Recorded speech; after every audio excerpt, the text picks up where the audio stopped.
Are we buying shops in the metaverse? Welcome to the Supaverse.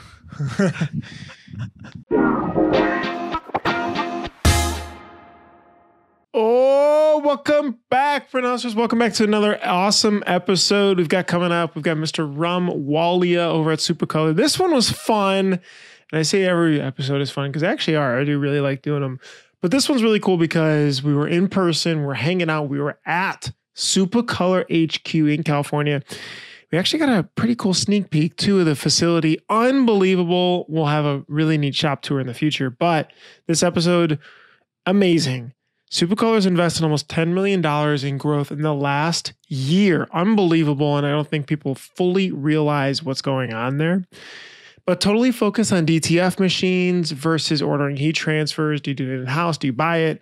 All that good stuff. A lot of just secret things that people don't fully know about.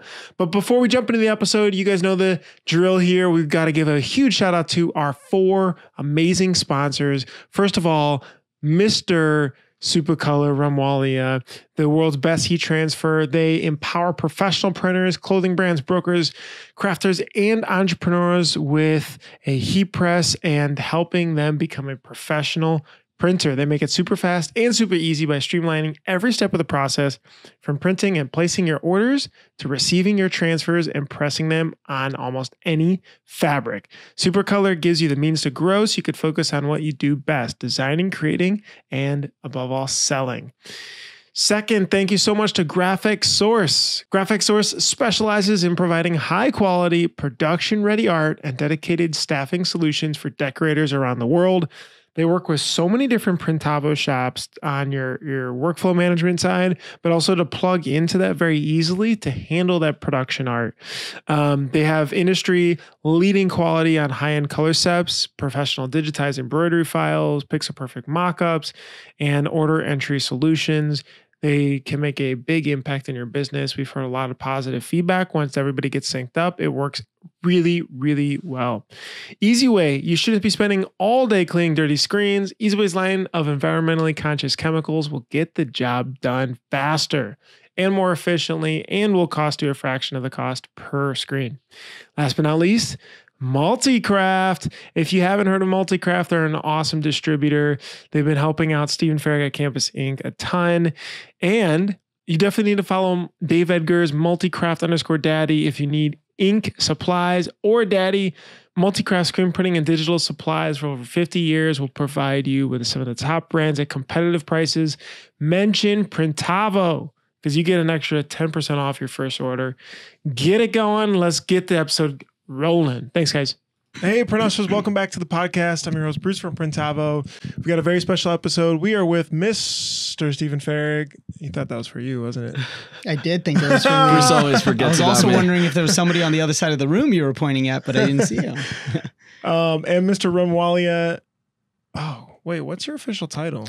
President of Supacolor. President of Supacolor. Superman. Sorry, I was looking at this camera, which is not recording. That's the Zoom. This is the camera. Yes. Wait, that camera is not recording? Correct. That is just for Rum's personal collection. That camera is recording. That camera is recording. I'm only good on a webcam. Superman, Transfer Jesus. What other nicknames are we working? Super Rum. Super Rum. And now Supaverse. When I was back in the day, when I was a DJ, it was only one rum. Really? I've come a long way. Do you still have some mixes on SoundCloud? Man, I've retired all of that. You know, I'm sure it's been a long time. You could make a Supa mixtape. That would be pretty awesome. That would be actually pretty awesome. So you're gonna have a lot of fun using Supa today, aren't you? Oh yeah, totally. Because you guys have really amped up the word Supa in the last year. Branding 101, baby. Branding 101. A beautiful little backdrop here too. Yeah. Thank you. New space, or what is this? Because when I visited you last, when we did that heat transfer amazing tour, you just dropped like 30 tips. It was like a 3-hour video. This is a different building though. So you are in the Supa factory in Hawthorne, California. This is we opened this facility up in July of last year. We have 7 lines that print the world's best heat transfer here. And we're not quite complete downstairs. We're still building out. We just moved into these offices upstairs maybe a few weeks ago, earlier this year. And we still have our other facility in Gardena, which is about 3.5 miles away. But yeah, this is going to be home. Wow. For listeners, we're close to SpaceX. We drove by SpaceX on the way here. Tesla's here. What else is here? Amazon's around the corner. And Supacolor. Does Elon ever swing by? Not yet, but they do have that. What's that little tunnel project thing that he's doing? Boring project? Little, but it's nothing he does is little, by the way. But yeah, he has the boring project. Like they have a tunnel over there that you can, it goes down the street. You can kind of see the setup. But yeah, it's a cool little neighborhood. So you'll be able to ship transfers in Elon Musk's tunnel sooner than later. Basically, it will get there super fast. There we go. So the whole backdrop, if you guys were listening to the last episode or 2 episodes ago, we were talking about Long Beach. And the big thing about Long Beach was that I noticed immediately was it used to be DTG, DTG, DTG, DTG, like every sort of brand. And this year it was DTG, DTF, DTG, DTF, DTG, DTF. And so we had like a 45-minute episode about, wow, that was interesting. First of all, what was your take just about that huge change in market right now happening? Yeah, actually to me, it looked like DTF, DTF, DTF, DTF. It was pretty much everywhere. As a transfer manufacturer, it's really exciting to see emerging technology like blow up like that. At the end of the day, we want as many people heat pressing as possible. It increases the market share. It gives us an opportunity to do what we do best, and have an opportunity to get people onto more Supacolor. I think it's exciting, but with everything that's new, it takes time, and we're keen to learn more about the technology. We want to understand it better, and see where it goes. So you had to be a little... Rob's got my vote. You had to be, walking into the trade show and being like, gosh, like there's DTFs everywhere. Must be a little annoying. I think it was surprising more than annoying. Mm-hmm. I didn't think it would be as prevalent as it was. Mm-hmm. And if you were to ask me what is annoying is when you go to a DTF manufacturer or printer and they say you can make Supacolor with this. That's annoying. Oh, you think people directly say that? Oh, no, they do say that. Like, I mean, not all of them, right? Like, I don't want to categorize everybody into one category, but there is this notion out there that, you can print Supacolor with a DTF machine. And look, we're all relatives. We're all in the same family. We're in the transfer family. Mm-hmm. And DTF might be our cousin, but there are some distinct differences between how we make Supacolor and how DTF prints. And some people might think these are minor differences, but to us, they're significant. One of those main differences is the fact that we're using a $500,000 digital press with 7 colors in it that's going to be able to, really hit a wide gamut of colors. And, we can color match and we can print metallics. There's a lot of different things that we can do with our digital process. Is that machine at this facility too? That machine, there's 2 of them at this facility. Damn, $1 million. Yeah, we're flexing. And then the second part of our process is the screen printing part, which is in our DNA. And we're using white water-based inks to back up our digital, which we put 2 passes of white water-based ink behind every Supacolor. And then we add the adhesive. And, the white is what adds the vibrancy, the stretch, the durability, all of the great things that we like to talk about that Supacolor has, like the 70+ washes, the no cracking and fading. Those characteristics are going to be hard to find in an out-of-the-box system. And I'm not saying that it'll never happen. And I'm not saying that,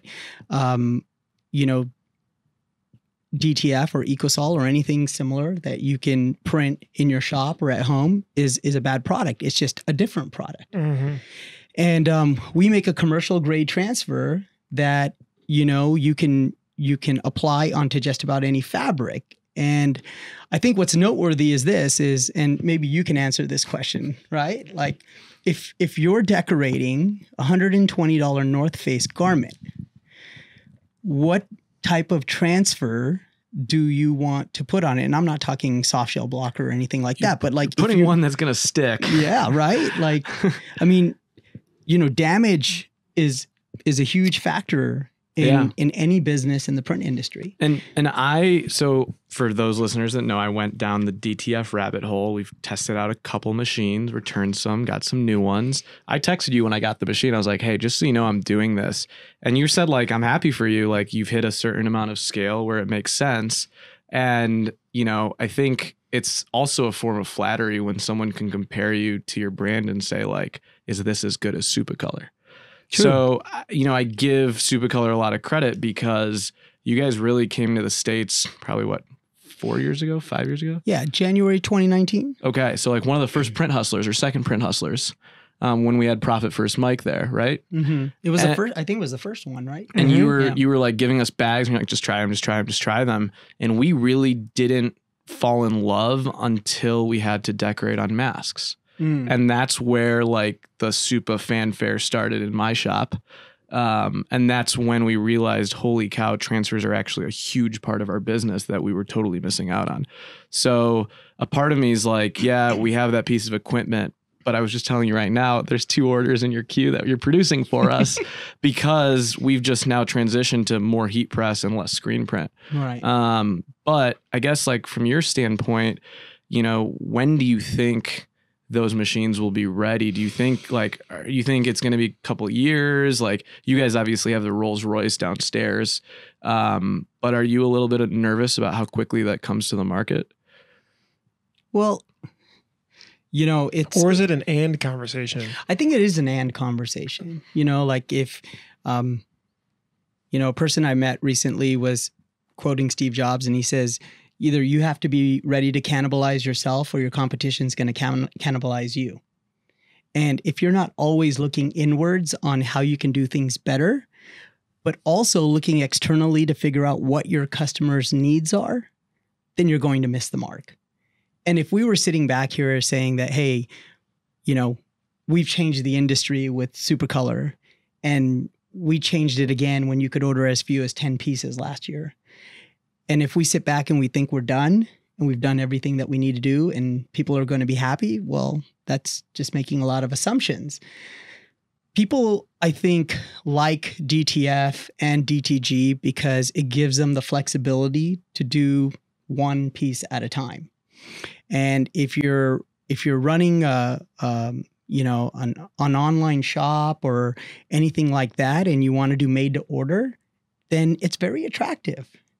If we want to enter, you know, the crafter space or the do-it-yourself space where people want to experiment and they want to do, you know, things just for the joy of it and not necessarily from a business perspective, we've got to find a way to cater to their needs. And that means, you know, that doesn't necessarily mean, you know, just hop on the DTF bandwagon. But look, Apple is great at developing technology, but they're not always the first to market. And I think at Supacolor, what we want to do is we want to evaluate all emerging technologies. We want to bring them in-house. We want to do our R&D. And then we want to figure out how do we use it to make the world's best heat transfer? Because that's what we're after at the end of the day. You know, and I mean, that's just it, really, you know, like we're passionate about that. Mm-hmm.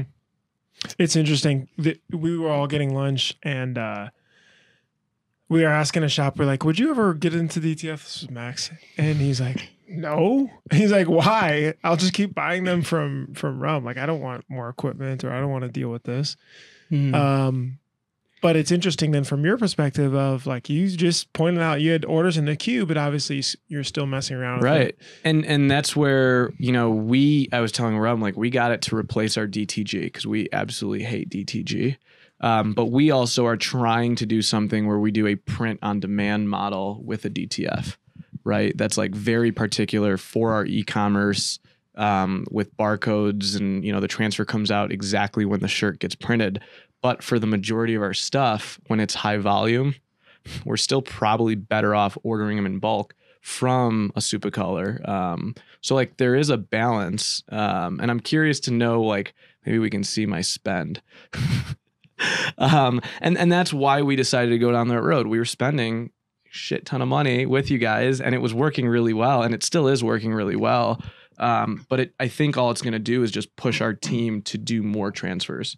It's going to be that, at 50 piece orders, we're just going to start doing transfers for it. Cause once you have that down and the consistency is there, yeah, paying $3 or $4 for a transfer versus running a machine and paying someone $20 an hour might still be more cost efficient, And so I don't know, do you guys ever think you would sell a DTF?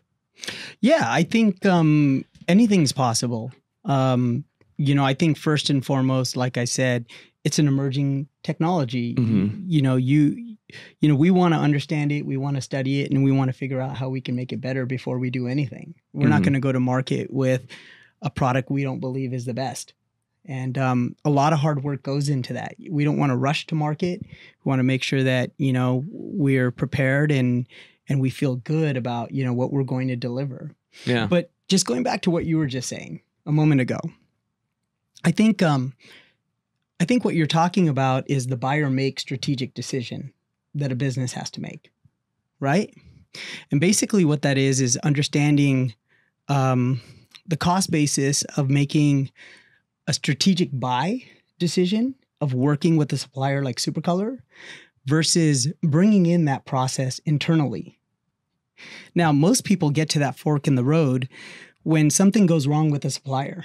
The supplier is either late, the quality is not good, customer service is not good, the price doesn't make sense. But in your case, it was like, we're spending a lot of money, so we need to figure out if we need to bring this in-house.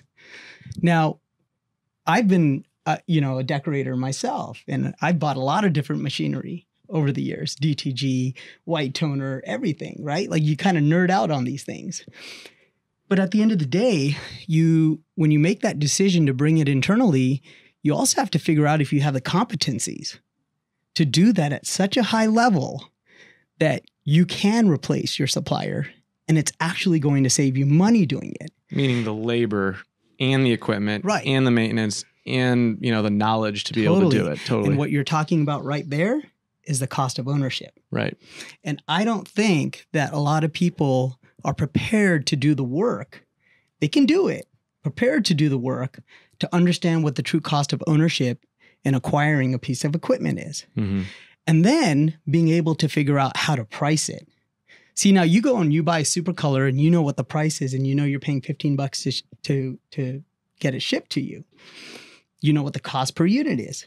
Then you can take a minimum wage employee, put them behind a heat press, get them pressing in one day, and you're making money. Mm-hmm. It takes a very small footprint, and it's really easy to calculate. So it's a beautiful, simple business model you don't have to worry about.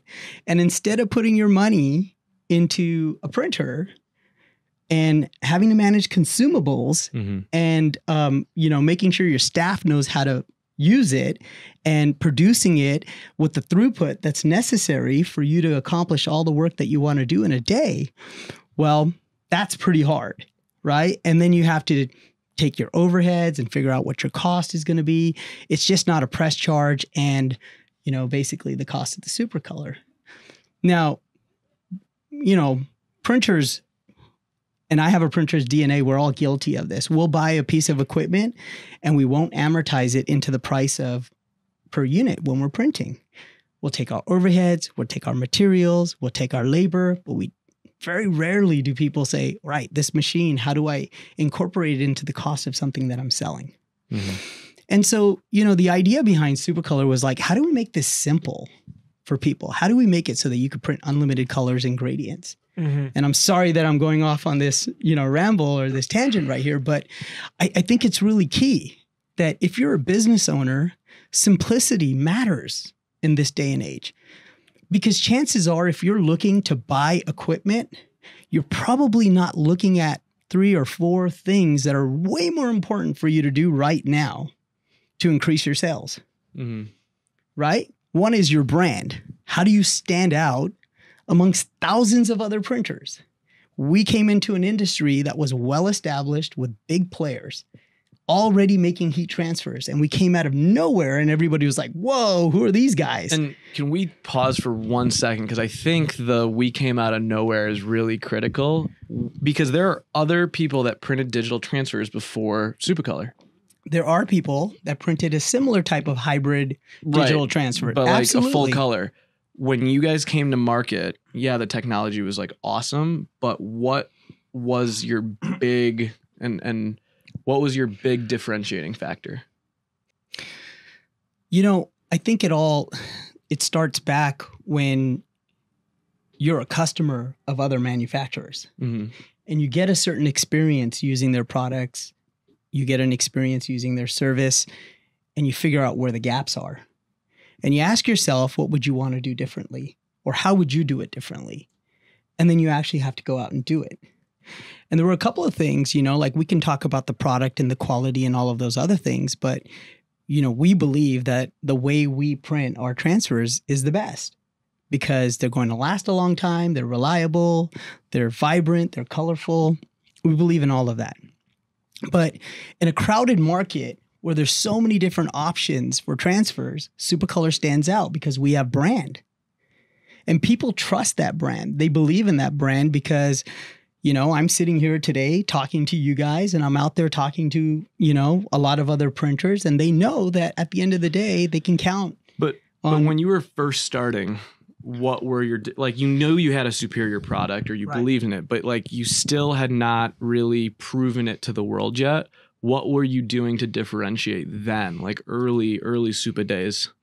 Sponsoring Print Hustlers Conf. Yeah, I was going to say that. Okay, so you sponsored Print Hustlers Conf. You gave everyone transfers to take home with them. But I don't think you give yourself enough credit for the speed.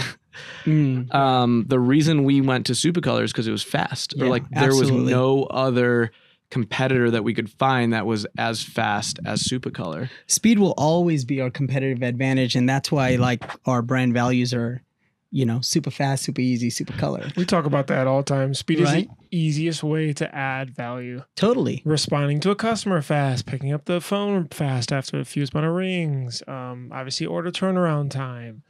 It just makes your product look better without having to do much. Yeah, you got to have the speed, but you can never give up the quality. And that's one of our principles. And then the other one is to make it easy for all the stakeholders involved.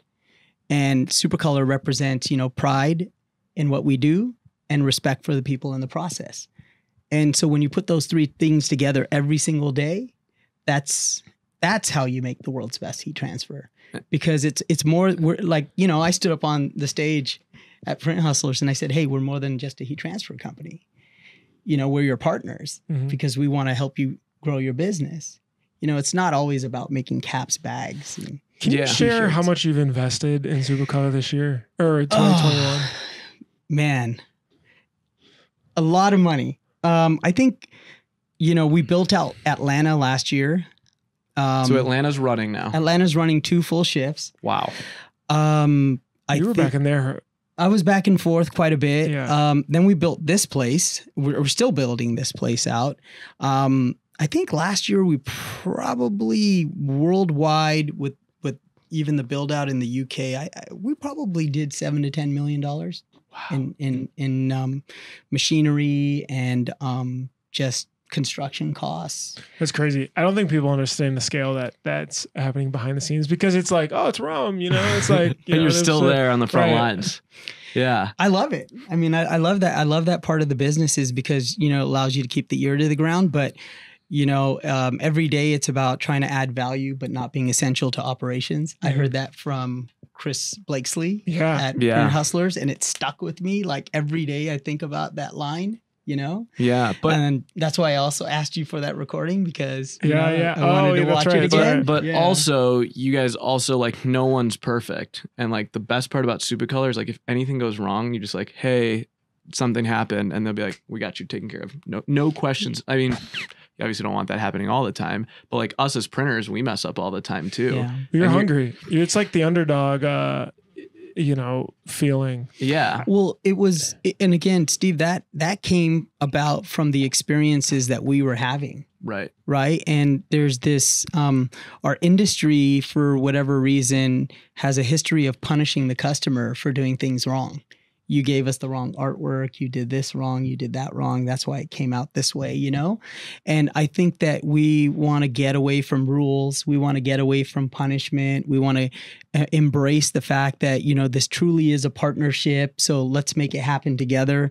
It doesn't matter if it's your mistake or our mistake. We're just going to reprint it. It's so much easier to live life that way because then you don't walk away and, the only thing that's lost is time. And we, at ThreadX a couple of years ago, someone gave a talk and it was about like, loyalty is built in resolution, That's and cool. then so it's like That's a hammer quote. Yeah, loyalty is built in resolution, and like companies that just take care of you when things go wrong, whether it's your fault or theirs or a communal fault, like we sent them the wrong transfers with the wrong size and probably the wrong color values, and they're just like, yeah, like we're a partner here, we're gonna help you guys out. Then you want to go back to them and keep going back to them, and that's why we buy from Amazon. I mean, right? So I don't know. I think it's much more than a transfer for sure. What did you at Long Beach? Did you mess around with the equipment that was there? Did you think anybody was good? I got was it all samples. bad? So shitty. Yeah, Hold on. I look. First of all, I'm sure you were poking around. I don't want to knock the hustle. Right. Like that's like kind of like one of the main things. Didn't you have people that wouldn't let you actually? They wouldn't let me press. I'm sure. They wouldn't let you press at the show. They wouldn't let us press the sample. Was that because they knew it was you or? I don't know. Anybody? We had other people, other customers that were floating around. People are curious. They want to compare. Obviously, if they can get something cheaper or get something better, they're always interested in seeing how it might affect their business. But I think that was a pretty common thing. Look, again, this is with a lot of the smaller vendors. I think that there's a little bit of an unknown there. When you're buying from a supplier, you want to make sure that where the powder adhesive is coming from and that it's been lab tested and it's safe to use. You want to know where the PET film is coming from and it's safe to use. There's a lot of stuff that goes into making these products, and some of them are coming from far and away places that you just don't know about. And all you have to do is go to the Facebook community chat boards and start looking at what some people are saying. And it's like, whoa, is it that serious? Sure. I don't think it's necessarily, at a point where, some of the bigger players in the industry, I'm sure they're going to come in pretty soon, like Epson and, maybe Mamaki. I don't know who else, makes these printers, but the Epson print head is like the most common print head that they're using to convert DTF machines. And I'm sure they're going to come with an out of the box machine that's going to be, better than anything that's out there right now. But at that point, you'll start to see like the supply lines, clean up where there's more accountability and reliability and those types of things. Yeah. Do you feel like your target audience or your target customers has changed over the years? Like, do you focus more on enterprise shops that are high volume? Because I know you spend a lot of time marketing to hobbyists and people just getting started. Like, what's that breakdown, if you might, be able to share? Yeah, absolutely. So because printing is in our DNA, Supacolor was made for printers. It was made for professional screen printers and embroidery shops. And it was made to solve a problem for them. So they account for, around 55% of our business. Mm-hmm. And then 10 to 15% of our business is wholesale manufacturers, like people that are, making garments and have their own printing on site, or they're vertically integrated, so to speak. And then the remaining is what we refer to as B2C. And the B2C can be divided up between, the hustler entrepreneur that's running a business out of their home, or the crafter that's doing it for the sheer joy of it. We're very strong in the professional print sector, and that continues to grow for us, and it's our bread and butter. And but the B2C market is very promising because it just keeps growing.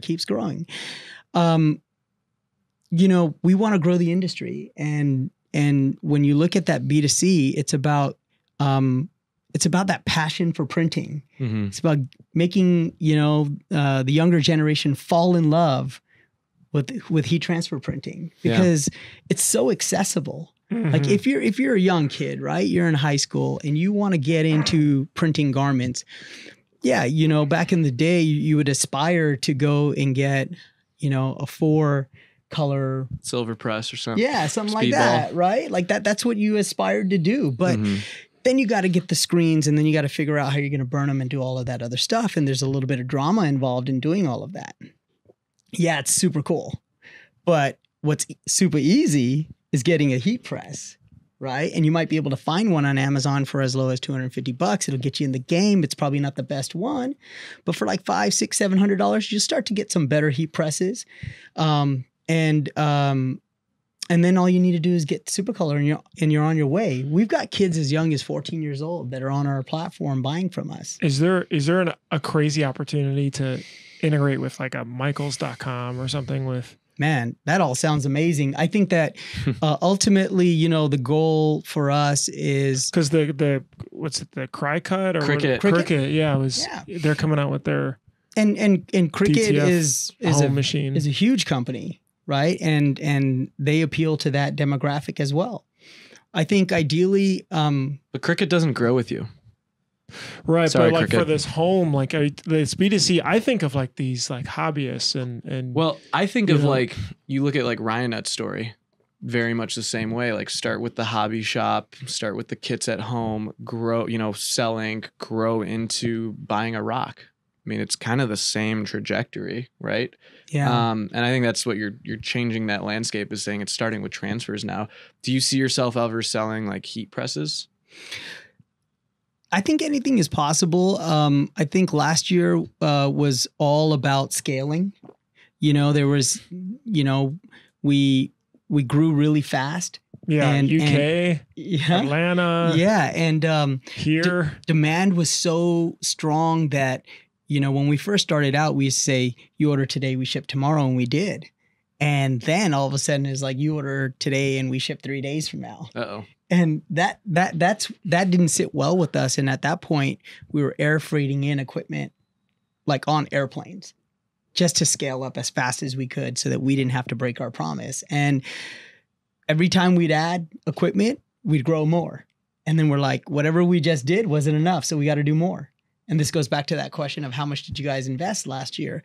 So before we can start, evaluating what our next sales opportunity is, or where we're going to grow our revenue from, I think what we want to do is we want to make sure that we're continuing to supply Supacolor to all of our customers as fast as possible, and making sure that that product is something that they can rely on and count on as a part of their business to help them grow and meet their customers' expectations. That's what it's all about. The other stuff, we've got teams that are developing new transfers. We got teams that are looking into developing heat presses, and they do that stuff. I don't really worry about it too much. Yeah. The DTF heat transfer, the great Showdown. It's pretty cool. It's pretty interesting. I mean, think about when digital squeegee just first started coming out, and then where it's at now. Like, well, I think the big thing. So when we first talked about this Long Beach, I was like, oh my gosh, like this kind of like, this is a little worrisome for how quickly that came into the show. I actually think though now it is, like we were talking about earlier, an and conversation where it's like when it was before, it was constant DTG for screen printing, constant conversations. And it's like, it's not one or the other. It's a different complement to the business, or some businesses are pure DTG and they excel at that. And they're great at it. Right. Yeah. But it's definitely like it's a different type of thing for a different solution. Rum, do you think this wipes out the DTG market? See, I don't believe in absolutes. Mm-hmm. You know, I don't think that. Could it significantly threaten it? Well, it could, but like think of it this way, right? Like one thing that Supacolor doesn't print well is fadeaways, like fade to zero. Like like we can half do great. Tones we've got a trap in the artwork, mm-hmm. right? And that's with all transfers. It's going to get harder and harder to do that sort of effect, and DTG does it like excellent. It's great at it, right? And I think that also like technologies will continue to develop. They'll continue to get better. But I couldn't tell you. I don't have a prediction on what's going to happen to it. The commitment that Supacolor's made is like, we're going to adapt and grow and continue to learn. And that might mean 10 years from now, your technology is completely different, you know? We have to be willing to change all the time. Yeah. Do you think selling equipment, though, is a distraction? I feel like it's so much. You've invested so much into, you know, this line of business and being really great at it and going for the top dogs in the transfer space. So my print heads are clogged. Yeah, I know, right? Yeah. Here's my cell phone number. It could be a good opportunity, right? But it's like us when we think about, you know, we went into e-commerce, but then it's like, okay, should we go into education? Should we go into all these other neighboring verticals or even industries? Yeah, just to clarify, I don't think we want to sell DTF machines. Mm-hmm. I think we would make a DTF transfer, but we're probably not going to want to make DTF machines. I mean, don't hold me to it. I can't predict the future, but you know, we're a service before we're a manufacturer of equipment. And I got to imagine you know roughly what the revenue is of competitors. So you say, look, there's a lot of space still here. We want to add value to whatever it is that a business or a person is doing through a service. And I think that that's where we're going to continue to focus. So let's talk a little bit about beyond Supacolor, because once I learned about Supacolor, I got into Deco Press. Oh, so do you know about Deco Press, Bruce? I was there. Which has changed our business too. Yeah. Tell us about did you get into Deco Press after Supacolor? How are the two? Yeah. Tell us about that relationship. Well, I haven't had a chance to talk about this in a long time. Really? So, Am I still an only customer? There's lots of people that buy Deco Press. No, there's quite a few, but you know, just in terms of telling the story. So, you know, just taking it back a little bit, I've only been in this industry for 6 years, right? If that. Because you were DJ Rum? Pretty much DJ Only One Rum, yeah. DJ Only One Rum. MySpace. Yeah. Do you have a MySpace? Basically, I had a MySpace way back then. But I was in, you know, real estate. And I was coming off like a pretty bad loss on an investment, and I was at home. In real estate? In real estate, yeah. In California real estate? No, it was in New Mexico of all places. Oh. Can you talk about what that was? Yeah, it was basically, you know, for many years, started out doing like commercial loans and then got into multifamily apartment buildings. And then one day decided that it would be a great idea to own a hotel. Not realizing that a hotel is a 24-hour business, 7 days a week, and it never shuts down, as opposed to just collecting rent from people and maintaining their apartments and that sort of thing. But yeah, so that didn't go very well. Was this the Supa 8? That was pretty good. That was really good. Yeah. I'm gonna give that one to you. And so, you know, yeah, just kind of took the L, came home. I did meet my wife out in New Mexico. Oh, so, cool. You know, That was a win. Yeah, that was a win. And I always tell her that, you know, it only cost me all the money that I lost. You know? But anyways, but when I came back, a friend of mine, he reached out to me. He was starting a new business, and he said, hey, listen, you know, I'm leaving this company. I'm going to be starting my own heat transfer printing business, and I want you to come join me in this business. And at first I was like, okay, you know, sounds interesting. Let me learn more. I didn't know anything about what a heat transfer was, but you know, forward, you know, a year later, we're in this business, and Unfortunately, that friend, he got out of the business. There were some issues with his previous company. He took a buyout and then he left. And it was myself and Marcello, and we basically were running a heat transfer company, and he knew how to print them, but I didn't know anything about them at all. And I had to learn. And those next 2 years were brutal. I mean, we lost so much money, I can't even tell you. And it was just a surprise that we were able to stay alive that long. But that was like the genesis of Deco Press. Huh. And we were making emblems and patches and those types of products. But really, if I was to look back and think about it, what we were really passionate about was heat applied products. We knew that we wanted to make stuff that people could apply with a heat press. And so, so we make these really cool, labels that are 4-color processed, dye sublimated, printed. They come with, we can put like an embroidered satin border on them. We do leatherette emblems, and we do suede, and we've got some really interesting products that are coming out down the line. But it perfectly complements Supacolor because, again, they're heat applied products that can also be sewn down. You order them? Yeah, we do patches for hats, and that's awesome. Yeah. So while we were doing that, while Marcello and I were doing that, that's when we met Mike. And we met Mike through a supplier of ours in China. He introduced us to each other, and that's when he walked in, and he had already made Supacolor with our partner Bill in New Zealand, and Marcello and I were over here, trying to do the same thing with much inferior equipment, like totally, like not the same level, and we're like, oh yeah, we're pretty close, we're trying to do this, but. We're like a couple millimeters off in registration, which is everything in this industry. And he's like, well, hey, look, this is what we've done. What are we going to do? And we hit it off, and the rest is history. That's how Supacolor came to America. And so then we were selling or offering these emblems and labels and patches and Supacolor for about a year, and then next door to Deco Press, we took over the lease of a subtenant that we had in there, and that's when we put in Supacolor and we started printing there.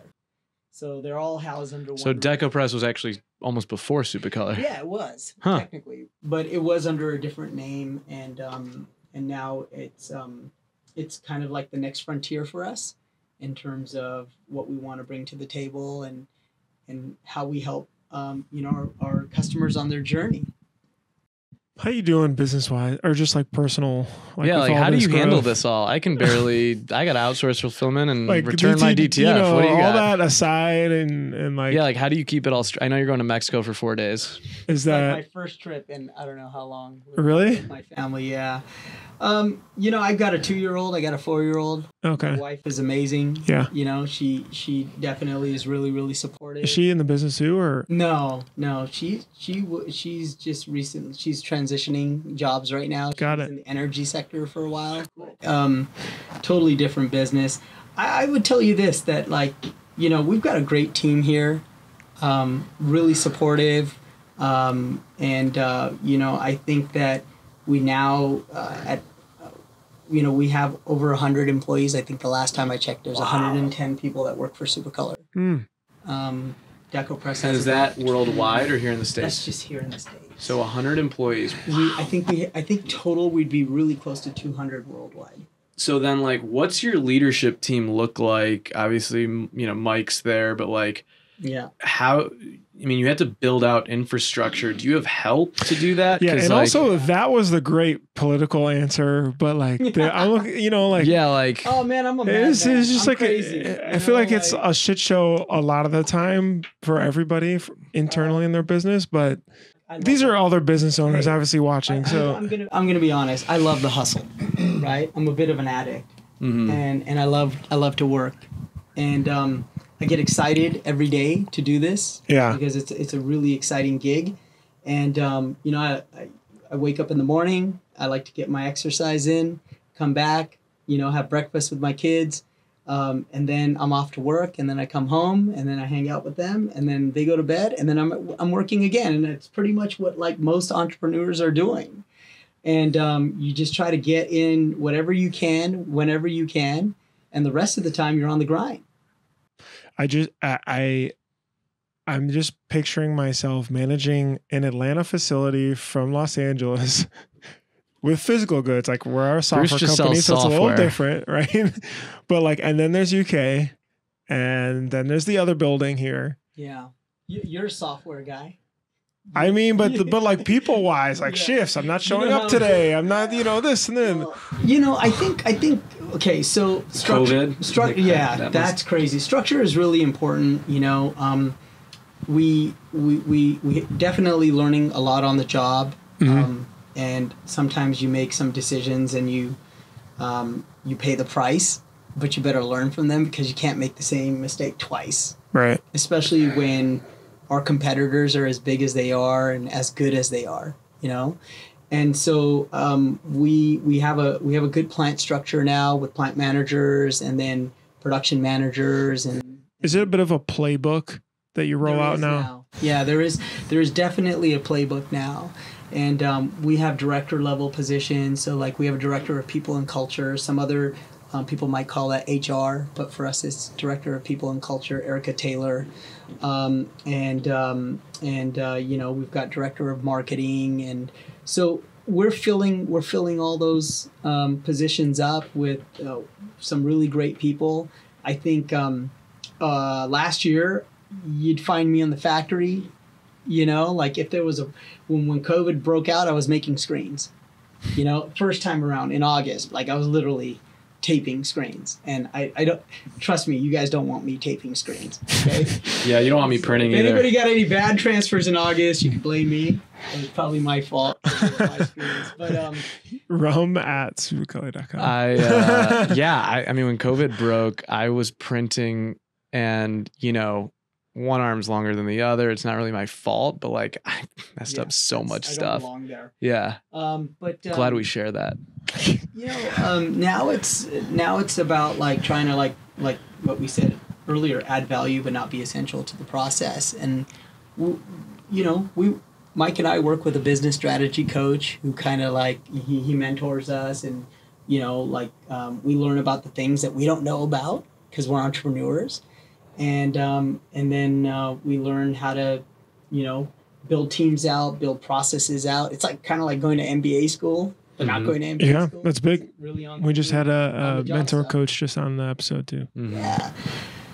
And I think one of the things that he told me last year was he's like, look, you can only have like 7 or 8 people that report to you.